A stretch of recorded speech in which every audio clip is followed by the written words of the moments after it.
하나님의 말씀 구약 성경 에스겔 2장의 말씀입니다. 오늘 하루도 우리를 부르신 삼위일체 하나님과 동행하시는 복된 날 되시기를 간절히 축복합니다. 우리가 교회 생활을 하다 보면 소명, 사명 이런 단어들을 종종 듣게 되고요. 우리도 은연중에 그 단어들을 사용하게 됩니다. 하나님께서 우리에게 사명을 주셨습니다. 소명 받았습니다. 이런 말들을 사용하죠. 예전에는 주로 목회자로 부름받은 자들에게 소명이 있느냐, 소명 받았습니까? 이렇게 질문을 자주 하곤 했습니다. 사실 엄밀히 따져서 말하자면 이 자리에 앉아 있는 우리 모두가 주님으로부터의 소명이 있는 자들인 줄로 믿습니다. 만약 우리를 하나님께서 부르시지 않았더라면, 하나님이 우리에게 소명을 주시지 않았더라면 이 춥고 비 오는 날 이 새벽에 이렇게 이 자리에 나와서 우리가 앉아 있는 분들이 계시지 않을 것입니다.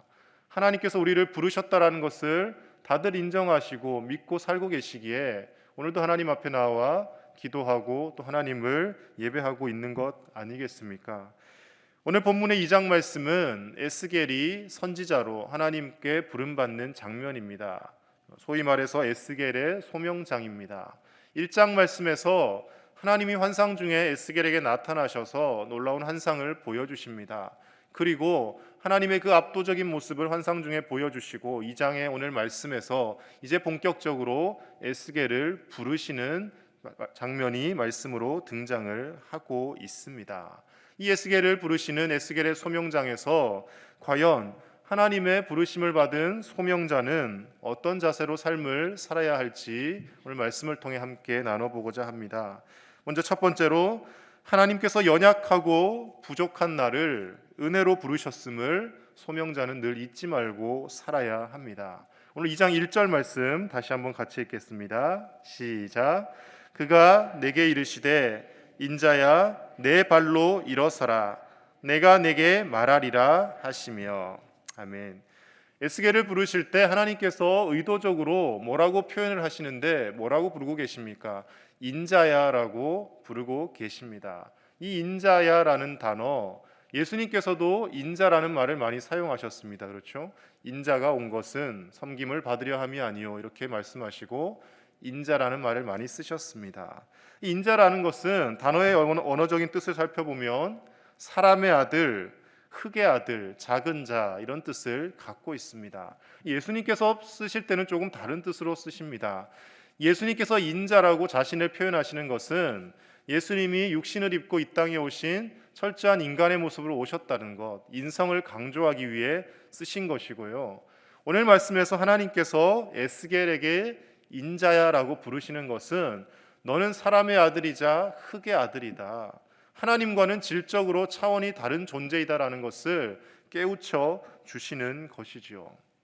오늘 2장의 이 10절밖에 안 되는 짧은 말씀에서 인자야라는 단어를 무려 4번이나 사용합니다. 1절에서 인자야 말씀하시고 3절에도 보시면 내게 이르시되 인자야, 그리고 6절에도 인자야, 8절에도 너 인자야 이렇게 4번이나 사용하고 있습니다. 학자들의 연구에 따르면 이 에스겔서 전체 말씀에 하나님이 에스겔에게 인자야라고 부르시는 그 단어가 무려 93회나 등장한다고 합니다. 그러니까 정말 인자야라는 단어가 많이 등장하고 있는 겁니다. 계속해서 에스겔에게 너는 인자야, 너는 사람의 아들이야, 너는 흑의 아들이야 이것을 강조해서 일깨워 주고 계시는 것이죠. 에스겔을 부르시면서 하나님께서 왜 에스겔에게 이렇게 인자야라는 것을 강조하고 있겠습니까? 에스겔이 어떤 특별한 능력이 있어서 그가 잘나고 부름받을 만한 존재여서 하나님이 부르신 것이 아니라 하나님이 은혜로 에스겔을 선택하셔서 부르셨다라는 것을 드러내고 있는 것이죠. 하나님께서는 저와 여러분들도 예수 그리스도 안에서 우리를 선택하시고 불러주셨습니다. 죄된 세상 가운데서 우리를 부르셔서 하나님의 거룩한 자녀들로 살아가게 하셨습니다.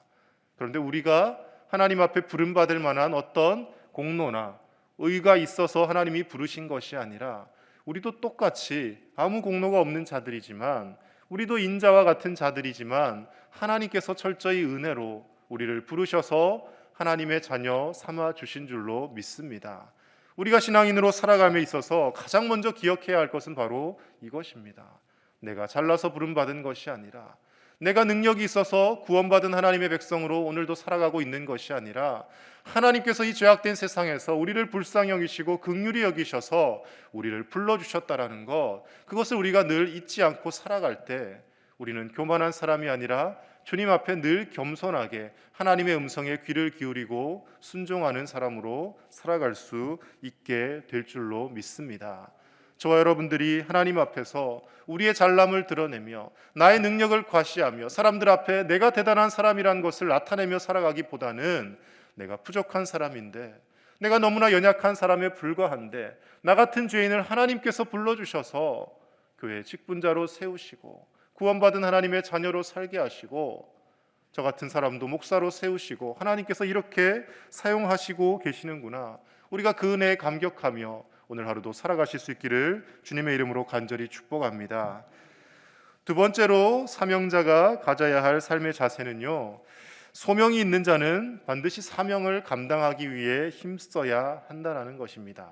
앞서 소명과 사명에 대해 말씀드렸는데, 소명은 하나님이 우리를 부르시는 것이죠. 영어로 표현하면 콜링이 되는 것이죠. 쉽게 세 글자로 다시 표현하면 부르심입니다. 사명은 무엇입니까? 사명은 부르신 자에게 주시는 하나의 임무입니다. 영어로 미션이라고 씁니다. 그러니까 일을 할 수 있는 임무를 주시는 것이죠. 하나님이 부르신 소명자는 반드시 하나님이 부르신 이유가 있습니다. 어떤 일을 맡기기 위하여 부르신다라는 것이죠. 내가 부름 받았으면 그냥 부름 받은 것에 만족하며 거기에 머물러 앉아 있는 삶이 아니라, 하나님이 나를 왜 부르신 것일까? 무엇 때문에 하나님이 나를 선택하셨을까? 그것을 기도하는 가운데 깨달아가며 하나님이 우리에게 주신 사명을 발견하고 이루어가는 삶을 살아야 한다는 것입니다. 오늘 에스겔을 부르시는데 분명히 에스겔을 부르신 데도 이유가 있을 것 아닙니까? 그 이유가 3절과 4절 말씀에 나타나고 있습니다. 우리 같이 읽어보겠습니다.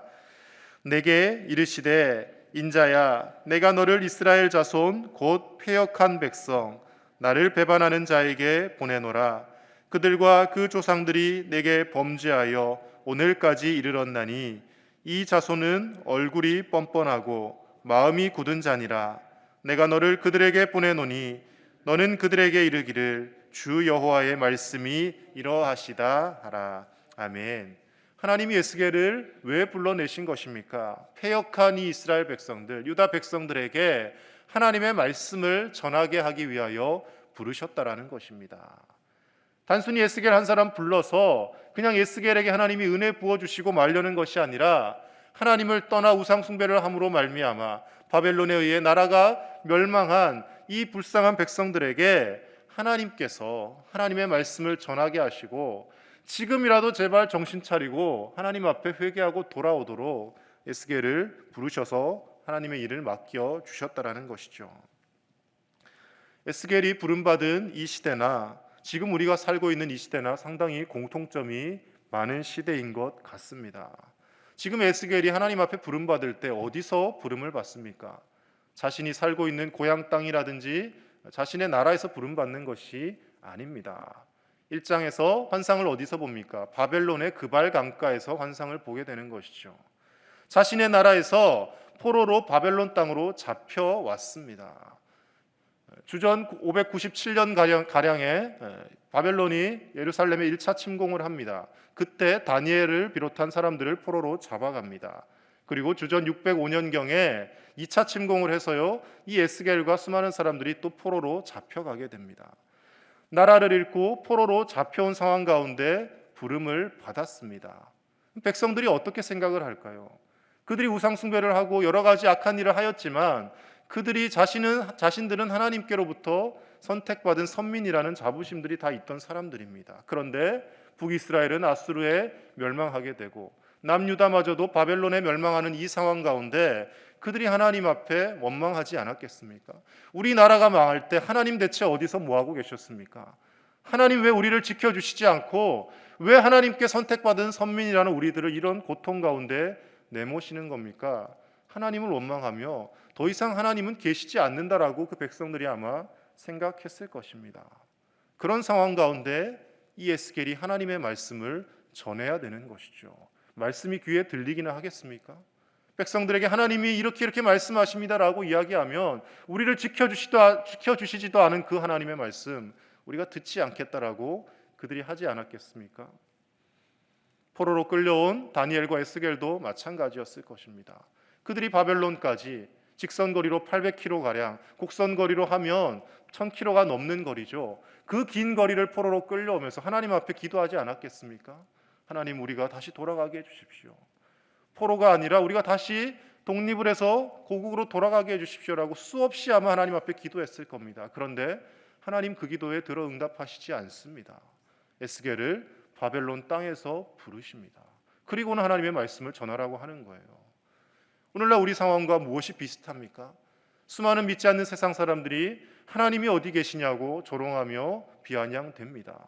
하나님이 살아계시다면, 당신들이 그렇게 부르짖는 하나님이 살아계시다면 교회에서 확진자들이 이렇게 나올 때 왜 지켜주시지 않았느냐며, 하나님이 살아계시다면 왜 이 코로나19를 이렇게 두고만 보시느냐며 믿지 않는 사람들은 여전히 조롱합니다. 믿는 자들조차도 심지어 1년 넘게 오래 지속되는 이 코로나 상황 가운데 믿음을 잃어버리고 떠나버리기도 합니다.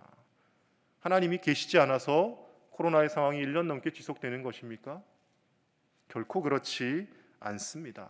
중세 유럽에서도 흑사병으로 인하여, 패스트로 인하여 수많은 사람들이 죽어갔습니다. 하나님이 계시지 않아서 그 사람들이 죽었겠습니까? 그렇지 않습니다.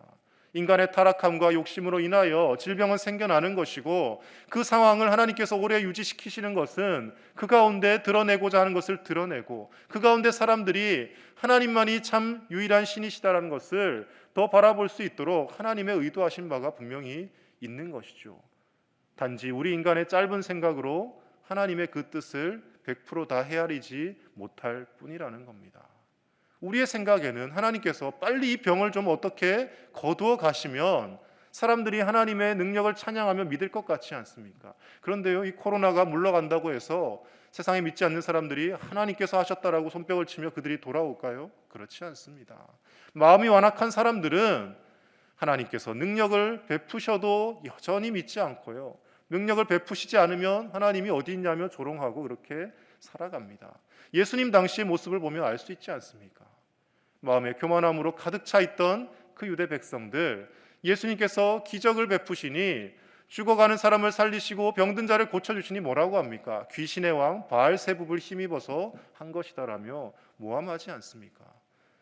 아무리 놀라운 기적을 보아도, 아무리 은혜의 하나님의 말씀을 들어도 마음이 완악한 백성들은 그 말씀이 들리지 않고 하나님이 보이지 않는 것입니다. 바벨론 포로로 잡혀온 에스겔의 시대처럼 우리도 여전히 하나님의 말씀을 전하기 너무나도 어렵고 힘든 시대 가운데 살아가고 있습니다. 그래서 에스겔 2장 5절 7절 말씀에 보면 하나님이 그 유다 백성들에 대해서 뭐라고 표현하십니까? 그들은 패역한 족속이라고 표현하시며, 그러나 그들이 듣든지 아니 듣든지 그들 가운데 선지자가 있음을 알지니라. 7절에서도 그들은 심히 패역한 자라, 그들이 듣든지 아니 듣든지 너는 내 말로 고할지어다, 이렇게 말씀합니다. 이 시대에 우리가 나아가서 복음을 전한들, 사람들에게 하나님이 살아계십니다라고 이야기한들 저 사람이 안 들을 것이 뻔할 것 같은 생각이 듭니다. 그러나 그러하든지 그러하지 않든지 하나님은 우리에게 하나님의 말씀을 전하라고 말씀하십니다. 그들이 듣든지 듣지 않든지 그들이 주님 앞에 돌아오게 하고 그들이 주님 앞에서 열매를 맺게 되는 것은 우리의 소관이 아니라 성령님의 감동하심이고 하나님의 소관이라는 것이죠. 우리는 때를 얻든지 얻지 못하든지 지혜로운 방법으로 그들에게 복음을 전해야 하는 것이고요, 물론 무턱대고 나아가서 지혜 없이 복음을 전하는 것이 아니라 가장 좋은 방법은 무엇입니까? 예수님 말씀하신 대로 너희의 착한 행실을 통하여 하늘에 계신 너희 아버지께 영광을 돌리게 하라. 믿는 그리스도인들이 다르구나. 예수님 믿는 사람들이 이 어려운 시기에 앞장서서 나라를 생각하고 전염병이 퍼지지 않도록 앞장서서 방역에 앞장서고 신경을 쓰는구나 모습을 보여줘야죠. 우리가 사회에 나가서 오히려 전염병을 퍼뜨리는 매개체 역할을 하고 세상 사람들이 근심하게 하고 두렵게 한다면 우리가 전하는 하나님이, 우리가 전하는 예수님이 사람들의 귀에 들려지지 않게 된다라는 것입니다. 귀를 막고 말씀을 듣지 않는 패역한 세대들이지만 6절 말씀에서 하나님은 에스겔에게 분명히 말씀하십니다. 뭐라고 말씀하십니까? 제가 읽겠습니다. 인자야, 너는 비록 가시와 찔레와 함께 있으며 전갈 가운데에 거주할지라도 그들을 두려워하지 말고 그들의 말을 두려워하지 말지어다. 그들은 패역한 족속이라도 그 말을 두려워하지 말며 그 얼굴을 무서워하지 말지어다. 아멘.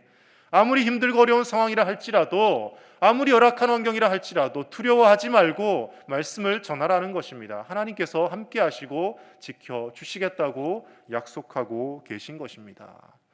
사랑하는 제1의 가족 여러분, 말씀을 전하고 복음을 전하기가 어렵고 힘든 시대가 되었습니다. 그러함에도 불구하고 우리를 구원하신 예수 그리스도, 천지 만물을 창조하시고 이 천지 만물을 다스리며 운행하신 하나님 아버지, 지금도 우리 가운데서 역사하시는 성령님, 이 삼위일체 하나님을 우리가 나가서 전하며 살 수 있어야 할 줄로 믿습니다. 우리의 착한 행실을 통하여, 우리의 성숙한 모습을 통하여 주님을 드러내는 저와 여러분들의 삶이 되시기를 간절히 축복합니다. 마지막 세 번째로 부름받은 소명자는 영의 양식인 하나님의 말씀을 먹으며 살아야 합니다. 우리 8절에서 10절 말씀 같이 읽겠습니다. 너 인자야, 내가 내게 이르는 말을 듣고 그 패역한 족속같이 패역하지 말고 내 입을 벌리고 내가 내게 주는 것을 먹으라 하시기로, 내가 보니 보라, 한 손이 나를 향하여 펴지고 보라, 그 안에 두루마리 책이 있더라. 그가 그것을 내 앞에 펴시니 그 안팎에 글이 있는데 그 위에 애가와 애곡과 재앙의 말이 기록되었더라. 아멘. 하나님께서 에스겔에게 뭐라고 말씀하십니까? 받아 먹으라라고 말씀하십니다. 내가 내게 주는 것을 먹으라고 말씀하십니다. 그리고 뭘 주십니까? 두루마리에 기록된 하나님의 말씀을 주시는 것이죠. 하나님께서 에스겔에게 말씀을 주시며 자 받아라라고 그냥 말씀하실 수도 있지 않습니까? 그런데 먹으라고 말씀하십니다. 이 말은 무슨 뜻입니까? 하나님 앞에 부름받은 우리가 하나님의 뜻을 이루어가고 사명을 이루어가기 위해서는 말씀을 단순히 받는 데 그치는 것이 아니라, 말씀을 단순히 눈으로 보고 읽고 이해하는 데 그치는 것이 아니라 받아서 먹고 그것이 영의 양식이 되어서 우리 몸의 일부분이 되어야 한다는 것입니다. 하나님의 말씀이 우리 몸의 양분이 되어서 온몸을 돌며 우리를 지탱하는 힘과 능력과 원동력이 되어야 한다는 것이죠. 그렇지 않고서는 주님이 주신 이 사명을 감당할 힘이 없다라는 겁니다. 예수님께서도 분명히 말씀하시지 않습니까? 마귀가 시험을 하며 돌들을 가지고 떡으로 만들려고 할 때 사람이 떡으로만 사는 것이 아니라 하나님의 입에서 나오는 말씀으로 산다라고 말씀하십니다. 예수님도 영의 양식을 먹어야 됨을 강조하고 계십니다. 우리가 신앙생활을 10년, 20년, 30년 하다 보면 이제 설교도 어느 정도 많이 듣게 되고 말씀도 성경도 몇 독 하다 보면 나는 이제 말씀을 많이 아는 것처럼 착각하게 될 때가 있습니다.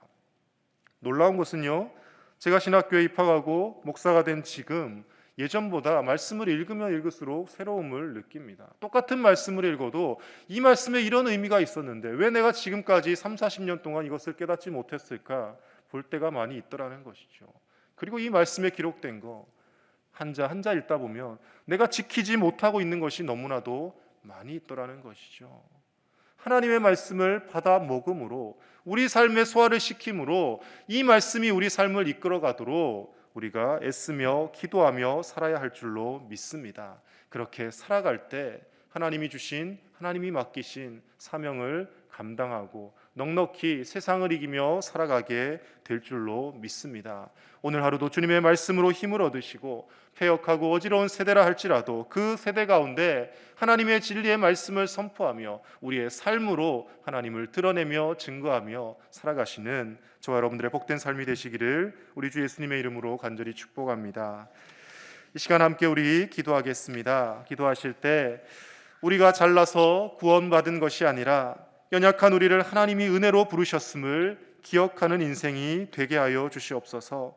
하나님의 말씀을 전하는 사명을 잘 감당할 수 있는 힘과 능력을 허락하여 주시고, 특별히 계속 이어지고 있는 교회학교 청년부 랜선 바이블 캠프를 통하여서 우리의 다음 세대들이, 우리의 자녀들이 하나님의 부르심에 순종하는 겸손한 자녀들로 성장하게 해달라고, 어린 시절부터 하나님의 말씀을 가까이 하며 그 말씀을 먹음으로 말씀 가운데서 자라나는 우리 다음 세대가 되게 해달라고 함께 기도하겠습니다. 그리고 코로나19가 속히 소멸되어서 자유롭게 왕래하며 예배하며 또 만나고 싶은 사람들이 자유롭게 만날 수 있는 귀한 일상을 회복해 달라고 시간 하나님 앞에 함께 기도하겠습니다.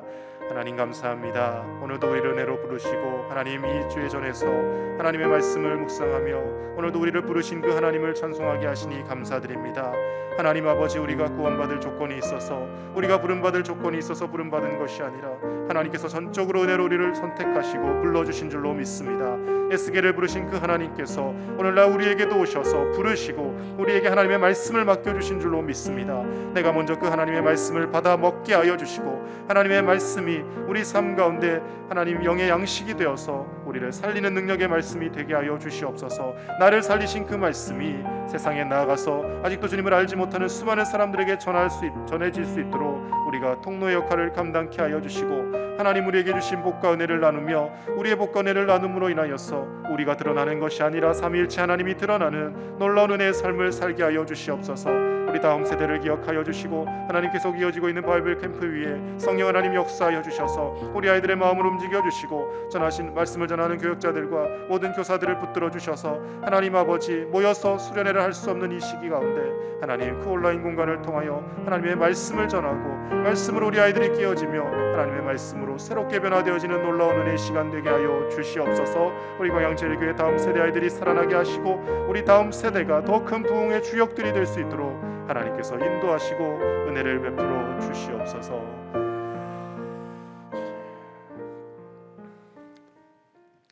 하나님 감사합니다. 연약한 것밖에 없는 우리들을 하나님 은혜로 선택하시고 부르셔서 하나님께서 우리에게 말씀을 허락하여 주시고 그 말씀을 이 세상 가운데 전하는 귀한 사명을 맡겨주심에 감사를 드립니다.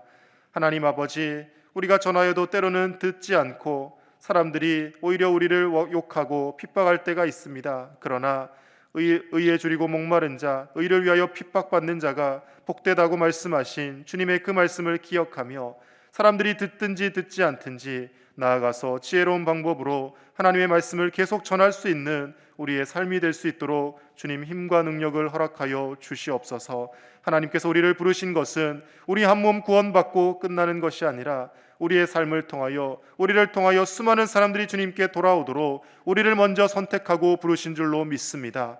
그 복된 사명을 잘 감당하게 하여 주시고 세상에 나아가 살아갈 때 우리의 착한 행실을 통하여, 그리스도인다운 모습을 통하여, 예수님을 닮아가는 그 모습을 통하여 세상에 많은 사람들이 하나님을 볼 수 있게 하는, 하나님을 드러내는 복의 통로의 역할을 잘 감당케 하여 주시옵소서. 계속되어지고 있는 교회 학교 바이블 캠프 위에 하나님 함께하여 주셔서 모여서 수련회를 할 수 없는 이 시기 가운데 온라인 공간을 통하여서 아이들에게 하나님의 말씀을 전합니다. 말씀을 선포하는 교역자들과 교사들을 붙들어 주시고 우리 다음 세대 자녀손들이 하나님의 말씀으로 바르게 양육되어지며 우리 다음 세대가 우리보다 더 큰 놀라운 부흥을 경험하는 부흥의 주역들로 성장해 갈 수 있도록 축복하여 주시옵소서. 코로나19가 속히 소멸되게 하여 주시고 하나님 자유로운 일상이 하루속히 회복되게 하시며 무엇보다 하나님을 자유롭게 예배할 수 있는 날들을 주님 허락하여 주시옵소서. 오늘 하루도 주님과 동행하며 주님 우리와 함께 하심으로 감사하며 기뻐하며 살게 하실 줄 믿사옵고 우리 주 예수님의 이름으로 기도드립니다. 아멘.